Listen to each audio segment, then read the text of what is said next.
بسم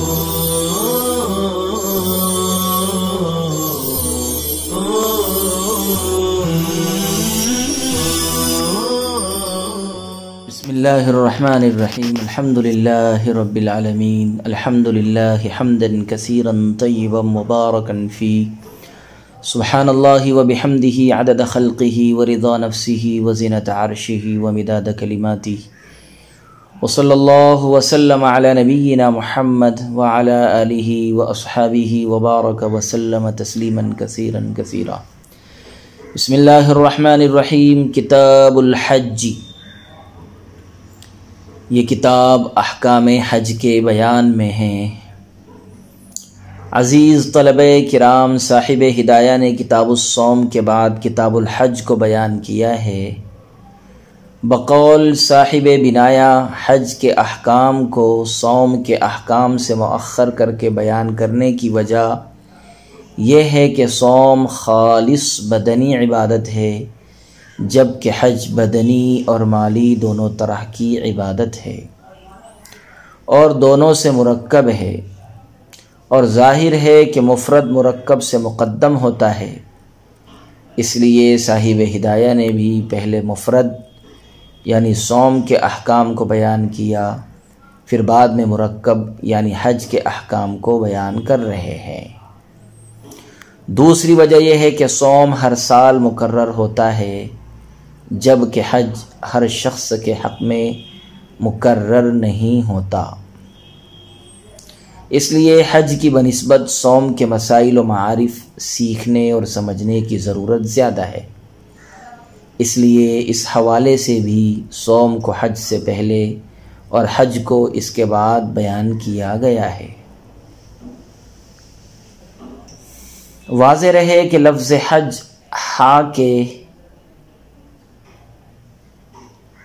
لفظ حج وَلِلَّهِ عَلَى النَّاسِ حِجُّ الْبَيْتِ، ہا کے کسرہ اور فتحہ، حج اور حج، ہا کے کسرہ اور فتحہ دونوں کے ساتھ مستعمل ہے، چنانچہ قرآن کریم میں ہے وَلِلَّهِ عَلَى النَّاسِ حِجُّ الْبَيْتِ مَنِ اسْتَطَاعَ إِلَيْهِ سَبِيلًا، اور دوسری جگہ ہے الحج اشہر معلومات۔ دیکھیے پہلی آیت میں یہ لفظ بکسر الحا حج ہے اور دوسری آیت میں بفتح الحا حج ہے۔ حج کے لغوی معنی ہیں قصد کرنا، ارادہ کرنا۔ حج کے شرعی معنی القصد الى مکان مخصوص فی اوان مخصوص مع فعل مخصوص على وجہ التعظیم، یعنی تعظیم کی نیت سے مخصوص اوقات میں مخصوص افعال کے ساتھ مکان مخصوص کے ارادہ کرنے اور اس کی طرف رخت سفر باندھنے کا نام اصطلاح شریعت میں حج ہے۔ القصد الى مکان مخصوص فی اوان مخصوص مع فعل مخصوص على وجہ التعظیم، تعظیم کی نیت سے مخصوص اوقات میں مخصوص افعال کے ساتھ مکان مخصوص کے ارادہ کرنے اور اس کی طرف رخت سفر باندھنے کا نام اصطلاح شریعت میں حج ہے۔ حج کے لغوی معنی ہیں قصد کرنا، ارادہ کرنا۔ حج کی فرضیت کے بارے میں متعدد اقوال ہے۔ جمہور کے نزدیک راجح یہ ہے کہ سن 6 ہجری میں حج فرض ہوا ہے، سن 6 ہجری میں حج فرض ہوا ہے۔ فرضیت حج علی الفور ہے یا علی التراخی، اس میں اختلاف ہے کہ فرضیت حج علی الفور ہے یا علی التراخی۔ امام ابو حنیفہ رحمۃ اللہ علیہ، امام مالک اور امام ابو یوسف اور بعض دوسرے فقہا کا مسلک یہ ہے کہ حج کی فرضیت علی الفور ہے،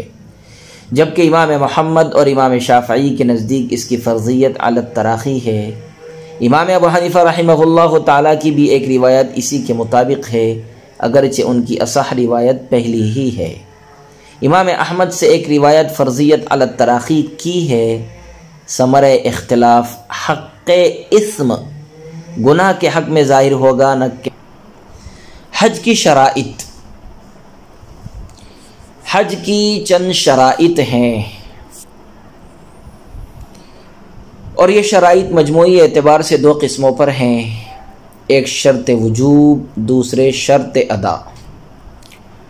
شرط وجوب کے فقدان سے وجوب فی الذمہ نہیں ہوتا،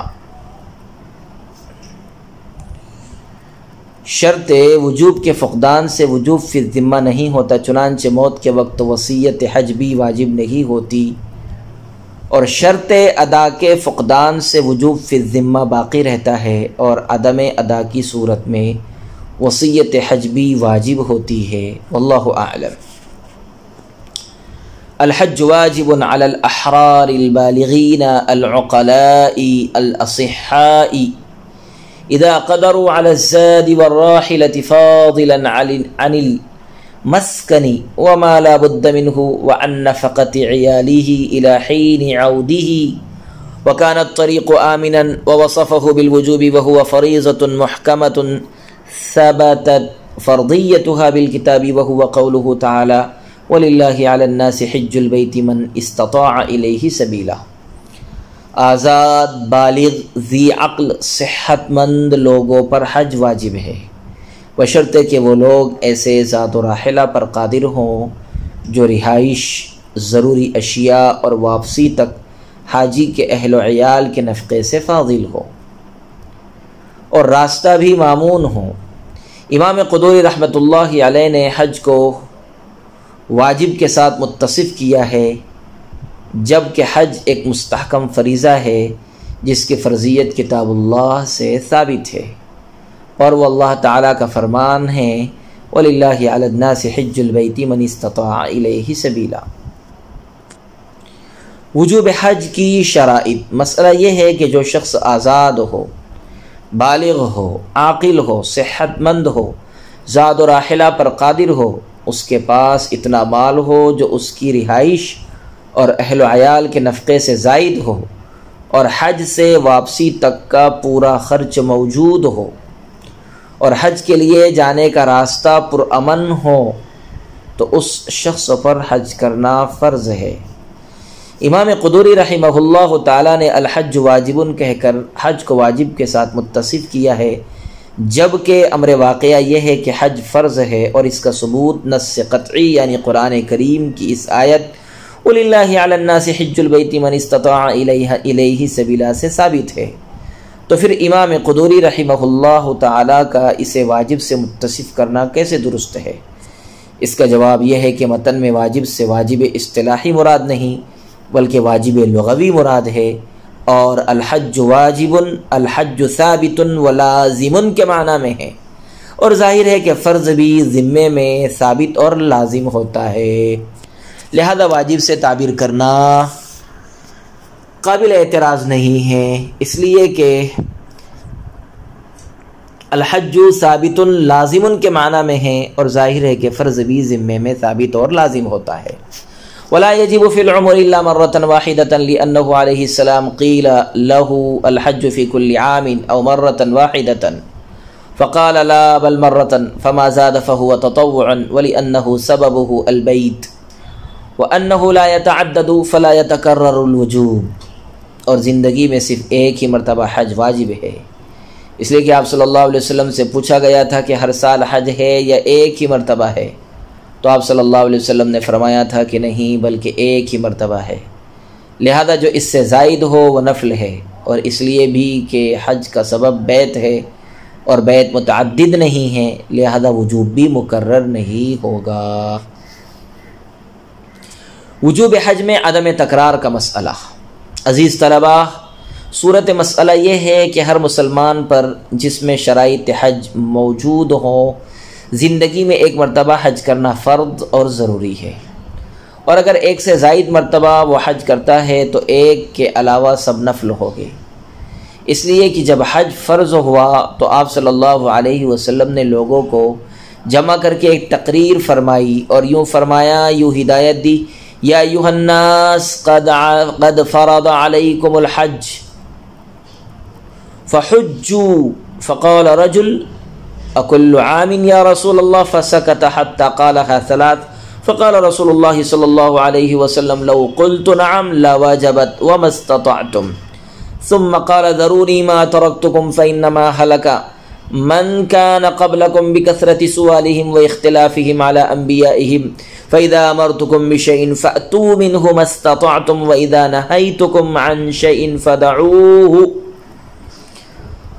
آپ صلی اللہ علیہ وسلم نے فرمایا اے لوگو اللہ نے تم پر حج فرض کیا ہے. اتنے میں حاضرین میں سے ایک شخص نے عرض کیا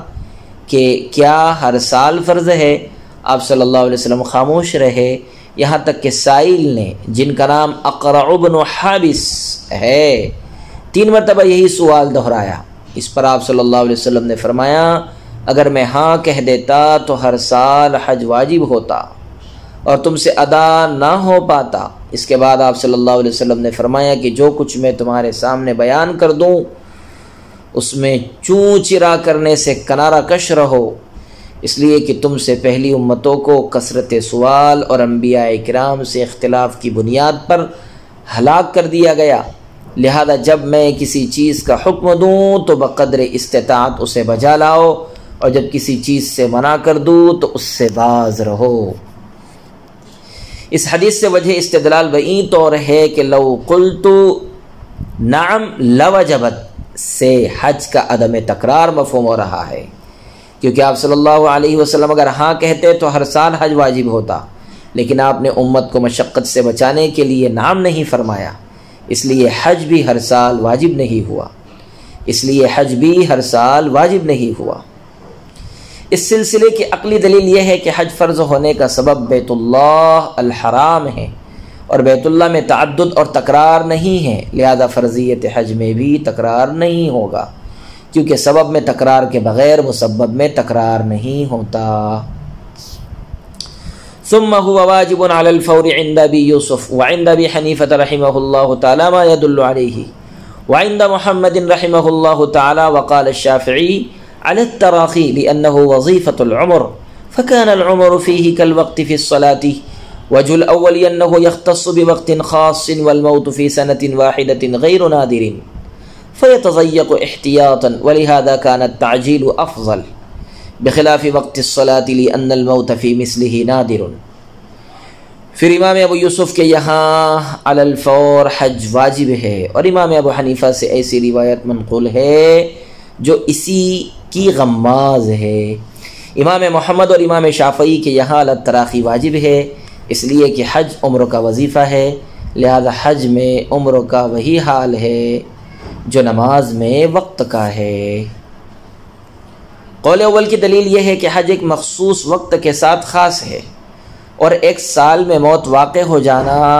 نادر نہیں ہے، اس لیے احتیاطاً تنگی کی گئی، اسی وجہ سے جلدی حج کرنا افضل ہے برخلاف نماز کے وقت کے، کیونکہ اس جیسے وقت میں موت ہو جانا نادر ہے. حج فوراً واجب ہے یا تاخیر کی گنجائش موجود ہے.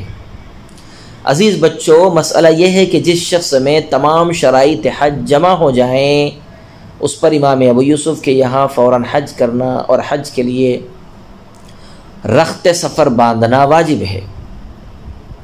اور بلا عذر ادائیگی حج میں تاخیر کرنا گناہ ہے. اسی طرح کی روایت حضرت امام اعظم سے بھی منقول ہے. چنانچہ آپ سے دریافت کیا گیا کہ اگر کسی شخص کے پاس مال ہو تو اسے حج کرنا چاہیے یا نکاح؟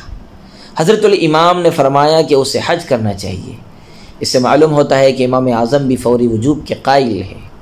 اس کے برخلاف امام محمد اور امام شافعی کا مسلک یہ ہے کہ حج علی الفور نہیں واجب ہے بلکہ علی التراخی واجب ہے اور اسے تاخیر کر کے ادا کرنے کی گنجائش ہے. لیکن امام محمد کے یہاں شرط یہ ہے کہ تاخیر کرنے سے فوات حج کا اندیشہ نہ ہو، ورنہ اگر تاخیر کی وجہ سے فوت ہو گیا تو وہ شخص گنہگار ہوگا. لیکن امام شافعی کے یہاں اس پر کوئی گناہ نہیں ہوگا. حضرت امام شافعی رحمۃ اللہ علیہ اور امام محمد رحمۃ اللہ علیہ کی دلیل یہ ہے کہ حج کی ادائیگی کا وقت پوری زندگی ہے اور انسان اگر اپنی آخری زندگی میں بھی حج ادا کرے گا تو اس کا حج ادا ہو جائے گا. لہذا جس طرح نماز کا پورا وقت نماز کی ادائیگی کے لیے مختص ہے اور آخری وقت میں نماز ادا کرنا جائز ہے، اسی طرح انسان کی پوری زندگی ادائیگی حج کا وقت ہے اور آخری زندگی میں بھی حج ادا کرنا جائز اور درست ہے. حضرت امام ابو یوسف کے قول کی دلیل یہ ہے کہ حج ایک خاص وقت یعنی اشہر حج شوال، ذی قعدہ، ذی الحجہ کے ساتھ مخصوص ہے اور انہی مہینوں میں اس کی ادائیگی ہوتی ہے، اور اگر ایک سال کوئی شخص اشہر حج میں حج نہ کر سکا تو پھر سال بھر بعد ہی یہ مہینے آئیں گے، اور ایک سال کی مدت طویل مدت ہوتی ہے جس میں موت بھی آ سکتی ہے، اس لیے احتیاط کا تقاضا یہی ہے کہ جس سال حج فرض ہو اسی سال اسے ادا کر دیا جائے اور بلا عذر تاخیر نہ کی جائے۔ اس لیے بالاتفاق فقہا حج کی ادائیگی میں تعجیل ہی بہتر ہے، اسی لیے اتفاق فقہا حج کی ادائیگی میں تعجیل ہی بہتر ہے۔ اس کے برخلاف نماز کے وقت کا مسئلہ ہے، تو چونکہ یہ وقت دراز نہیں ہوتا اور اتنا مختصر ہوتا ہے کہ اس وقت میں موت کا آنا شاذ و نادر ہے، اس لیے نماز کے آخری وقت میں بھی بلا عذر نماز ادا کرنا جائز ہے اور یہ احتیاط کے خلاف نہیں ہے۔ لیکن حج کے مسئلے میں تو احتیاط اسی میں ہے کہ اسے بلا عذر مؤخر نہ کیا جائے، لیکن اگر کوئی شخص بلا عذر تاخیر سے حج کرے گا تو وہ ادا ہی ہوگا، قضا نہیں ہوگا۔ وَإِنَّمَا شُرِطَ الْحُرِّيَّةُ وَالْبُلُوغُ لِقَوْلِهِ عَلَيْهِ السَّلَامُ أَيُّمَا عَبْدٍ حَجَّ 10 حَجٍّ ثُمَّ أُعْتِقَ فَعَلَيْهِ حَجَّةُ الْإِسْلَامِ وَأَيُّمَا صَبِيٍّ حَجَّ 10 حَجٍّ ثُمَّ بَلَغَ فَعَلَيْهِ حَجَّةُ الْإِسْلَامِ وَلِأَنَّهُ عِبَادَةٌ وَالْعِبَادَاتُ بِأَسْرِهَا مَوْضُوعَةٌ عَنِ الصِّبْيَانِ وَالْعَقْلُ شَرْطٌ لِصِحَّةِ التَّكْلِيفِ وَكَذَا صِحَّةُ الْجَوَارِحِ لأن العجز دونها لازم، اور آزاد ہونے اور بالغ ہونے کی شرط اس لیے لگائی گئی ہے کیونکہ آپ صلی اللہ علیہ وسلم کا ارشاد گرامی ہے کہ اگر کسی غلام نے 10 حج کیا ہو پھر وہ آزاد کر دیا جائے تو اس پر اسلام کا حج فرض ہے، اور اس لیے کہ وہ ایک عبادت ہے اور تمام عبادتیں بچوں سے اٹھا لی گئی ہیں، اور عقل صحت تکلیف کی شرط ہے، اور یوں ہی جوارح کا صحیح ہونا، کیونکہ بغیر صحت جوارح کے عاجز ہونا لازم ہے۔ آزادی اور بلوغ کی شرائط کا بیان۔ یہاں سے صاحب ہدایہ شرائط حج کے فوائد قیود بیان کرتے ہوئے فرماتے ہیں کہ سب سے پہلی شرط آزاد ہونا ہے، چنانچہ غلام پر حج فرض نہیں ہے، اور اگر کسی غلام نے 10 حج بھی کیے ہوں تو بھی آزاد ہونے کے بعد اس پر اسلام کا حج کرنا فرض ہے، کیونکہ حدیث میں ہے ایما عبد حج 10 حج ثم اعتق فعلیہ حجۃ الاسلام۔ اسی طرح حج فرض ہونے کے لیے بالغ ہونا بھی شرط ہے، اور اس شرط کا فائدہ یہ ہے کہ بچوں اور نابالغوں پر حج فرض نہیں ہے، اور بلوغت سے پہلے ان کا کیا ہوا حج معتبر بھی نہیں ہے، کیونکہ حدیث پاک میں ہے ایما صبی حج 10 حج ثم بلغ فعلیہ حجۃ الاسلام، یعنی بالغ ہونے کے بعد بچے پر دوبارہ حج کرنا فرض ہے، اور پھر حج ایک عبادت ہے اور بچوں سے تمام عبادتیں ساقط اور معاف کر دی گئی ہیں، کیونکہ وہ عبادات اور خطابات شرع کے مکلف اور اہل نہیں ہوتے۔ والعقل فرماتے ہیں کہ فرضیت حج کے لیے انسان کا عاقل ہونا شرط ہے، اس لیے کہ عقل کے بغیر کسی کو مکلف بنانا صحیح نہیں ہے۔ اسی طرح اعضاء و جوارح کا صحیح سالم ہونا بھی شرط اور ضروری ہے، کیونکہ اگر انسان کے اعضاء صحیح سالم نہیں ہوں گے تو وہ ارکان کی ادائیگی سے قاصر اور عاجز ہوگا، اور عاجز شخص پر بھی حج فرض نہیں ہے، اس لیے حج فرض ہونے کے بعد اعضاء کی سلامتی بھی ضروری ہے۔ والاعمى اذا وجد من يكفيه مؤنة سفره ووجد زادا وراحلة لا يجب عليه الحج عند ابي حنیفة رحمه الله خلافا لهما وقد مر في کتاب الصلاة۔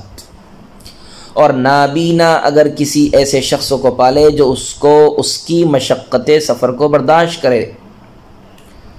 اذا وجد من يكفيه مؤنة سفره،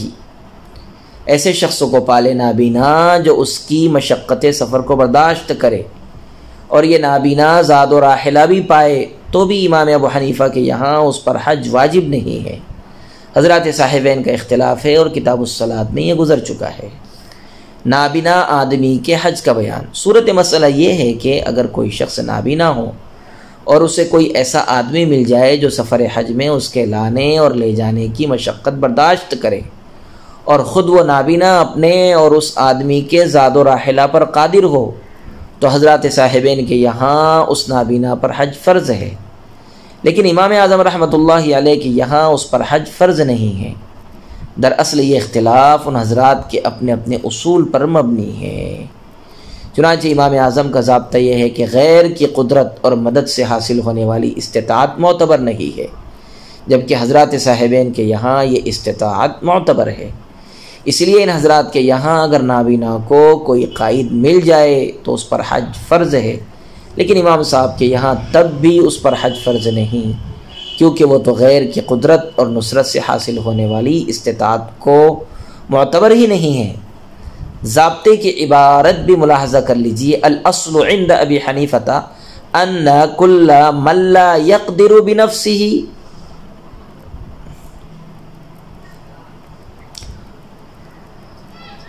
فوسع غیره لا يكون وسعا له وعندهما يكون وسعا له۔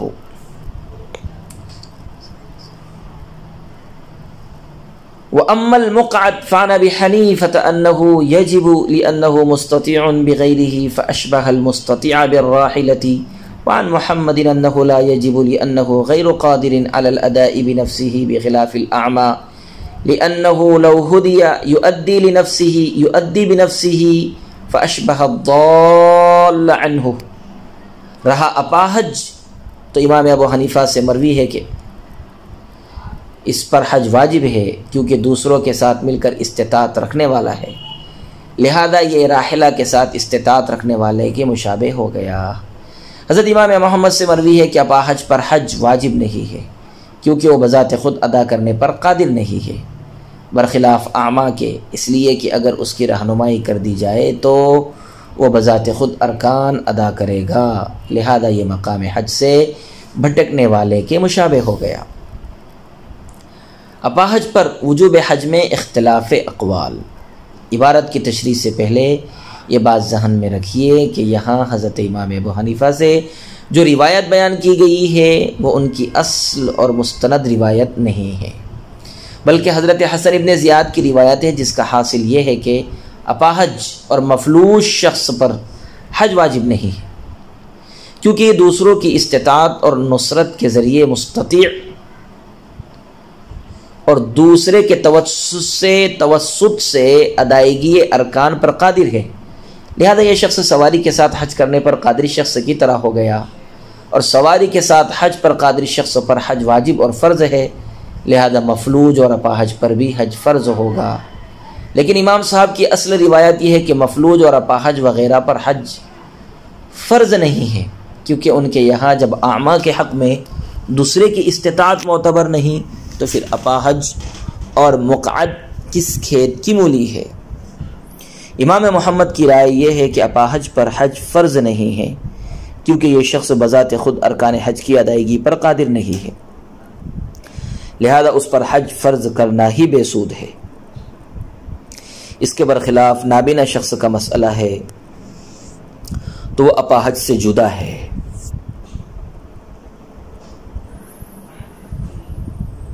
کیونکہ نابینا کو اگر کوئی قائد میسر آ جائے اور وہ اسے ادائیگی ارکان کی رہبری کر دے تو وہ بذات خود ارکان ادا کر سکتا ہے، لہذا نابینا ضال اور بھٹکے ہوئے شخص کی طرح ہو گیا، اور ضال کو اگر رہبر مل جائے تو اس پر حج فرض ہے، لہذا اعمیٰ پر بھی حج فرض ہوگا بشرطے کہ اسے بھی کوئی قائد اور رہبر مل جائے۔ وصلی اللہ وسلم علی نبینا محمد وعلى آله وأصحابه وبارك وسلم تسليما كثيرا كثيرا۔ السلام عليكم ورحمة الله وبركاته۔